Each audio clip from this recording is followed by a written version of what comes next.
Let's talk about the songs on the record. And first off, you got to help me out with this title. Was it Avenida Revolution? Yeah. Okay. Revolucion. It's going to be Revolucion, right? Okay. I mean, that's the correct pronunciation. Yeah. I think in the song, Sam does say Avenida Revolution, but it's Revolucion. I mean, it sounds too French to me, though. You know, for a Mexican word, that's the only Mexican word that sounds French. Yeah. Revolution. Yeah. Joe, what are you doing in the beginning of that song, guitar-wise? Because that's like... Oh, cool. yeah. It's a trick. It's He's the rolling and He tumbling. said he man, could is what teach he's me doing. how to do it. That's what he tried All to right, tell well, me. why don't you tell us? Really? Am I supposed to reveal it? Yes. Before the album comes out and revealing a trick? Joe. Can't let all the... Joe, you'll have to stand in line, buy a ticket, and come to the show. Well, I'll probably Joe's turn gonna my turn back his to back. Oh, okay. Yeah, I heard about guitar players who do that. Yeah, I learned that from Eddie. He was a smart man. Well, Eddie turned his back because he didn't want you to see what he was playing because he didn't know what he was playing. But it's just a little trick with a guitar pick. Okay. But, yeah. So, but that was that's being specific. Yeah, I think that was one of their earlier songs, and that came from that guitar performance is actually from my house. Okay. And it was a demo that I recorded. Again, I was writing a whole bunch of different kinds of songs. I'm thinking, which one is Sam gonna like? Which one's Mike gonna like? Which one's Chad's gonna like? So I would just go totally into it, 100%. And so there was a song that had the weirdest ass riff, and I thought, I bet no one could ever sing over that. And of course, he came up with. Well, it's really limited, though. It's so limited, but it's cool. I mean, it's like yeah. It's a weird, built off the flat 5 there, but it was. I think I called it like fire into the fire, going for the fire, something like that. I didn't know what I was just thinking imagery, and so I wanted something that sounded like it was bubbling up like flames. Sammy, other songs too, but lyrically, this is amongst one of your weightier songs. Do you sometimes feel hampered by your image? People think of you as a good time guy. I am. Cabo. I am. Can't drive 55. I can't. I know.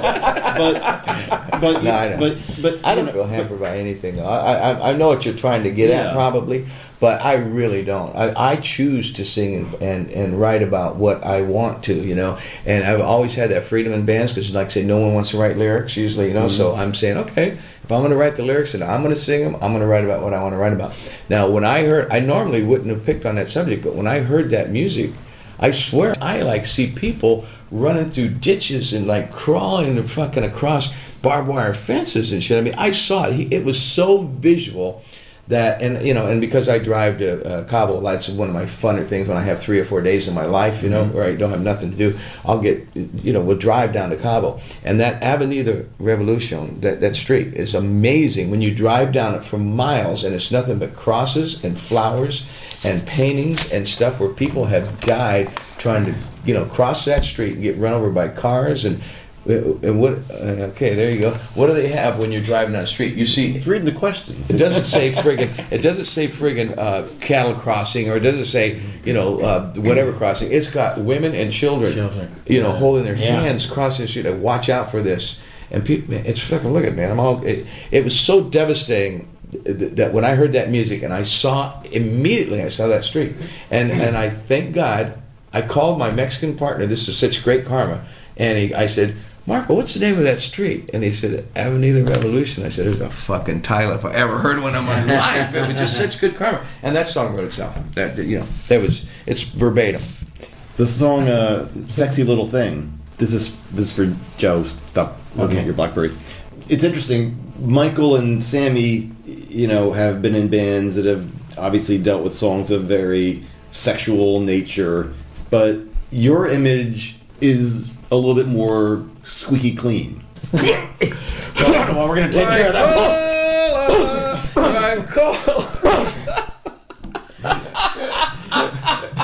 Yes, you were saying. You will learn about the real Joe Satriani. Is it funny or strange to be playing some songs that are overtly sexual? No, not at all. As a matter of fact, when I wrote that song and I showed it to Sam, I said it was called "Sexy Girl" or "You're a Sexy Little Thing." Okay. Or "She's a Sexy Little Thing." But I was sort of I knew that's what the song was about. I wouldn't have a clue as how to make a song out of that title. But that's what I did with all the demos. I put a little thing on there, and I say that's what it's about. So basically, you can get all your perverse, impulses out in this band now. That you've been holding. Well, the door's wide open now, I don't know Joe. what he's talking about, We open the door for you. I got to tell you, there's about 5. Well, as we go through, I'll remember which ones are. This one was a song where Joe had a title in his head where like E Stomp was oh yeah, so E Stomp didn't ever get in that thing. But most of the songs when Joe said have this piece of music, he had a title. It was instrumentals, and the title totally made sense to me when I heard the music. Sexy Little Thing, that's some raw, down and dirty, get you pop the buttons off your jeans shit, man. And it was like, and he said, I hear it like a bunch of guys in the background singing something about, you sexy baby or something like that. And I thought, yeah, I hear that shit too, And it was just, there wasn't one song, I don't think, that we Running Out. Yeah. Even Running Out, Joe had a first title, You Know That I Want It. That's what he was saying. And I even got that line in the damn song. Because it really fit. So it's like, it's interesting. I think musically, Joe as an instrumentalist, I think he thinks in words. When he plays guitar solos, I can hear him. He's singing. He's singing and talking. The song called Turning Left, that's a pretty gnarly riff. It is, yeah. It's gnarly, all right. Did you have a collection of some riffs from Joe Satriani albums that didn't make them that you used on this record? The only song I had that was prior to Sam calling me up a year ago was Learning to Fall, but it was called something else. Mm-hmm. But I had written that for him for the band Planet Us. Okay. When he called me, whatever that, 5 years ago? Something like that? Yeah, it's been about 5 years. Something like that. So, but it was called something else, and I played it for Sam. I even showed you lyrics. Yeah, he had written and lyrics. He was very kind, I got to say, because they were, it was pretty embarrassing stuff. But that's very nice. Yes, that's very nice, Joe. Thank you. But of course, then he came back with Learning. No, not the first time. No, I didn't. Remember, I came back with what was it called? A morning or. What was it? It was really good. Oh, Mr. Sunshine. Mr. Sunshine. Mr. or Mrs. Sunshine. My 12-year-old daughter's going, Daddy, you can't say Mr. Sunshine. That's not going to sound good. I'm going,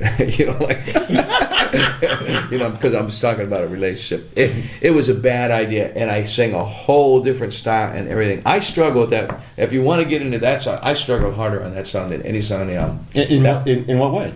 That I couldn't find it. I liked it. I loved the music, And I couldn't find the melody. I couldn't find the lyric. And, I must have wrote 5 or 6 different Mr. and Mrs. Sunshines.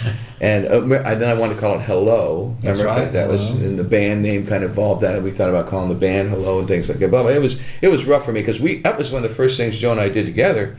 And I didn't finish that until almost the end. It was one of the last of that group of songs before we started writing new ones in the studio. It was the last of that group of songs. And then I finally, I was so frustrated and my voice was blown out.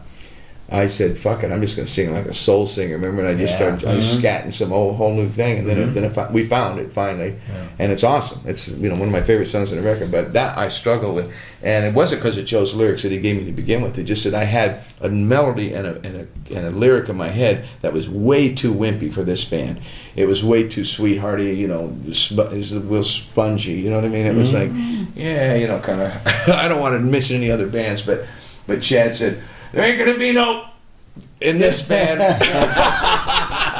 We all laughed about it. He mentioned another band's name. We're not going to have any of those kind of songs in this band, are we?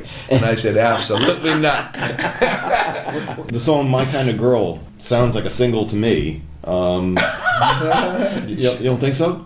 Yeah. Joe was trying to make me go back and write a different chorus because he thought it sounded too commercial, like it was too much. I'm go, Joe, there's no such thing. Because I have succeeded at obscurity.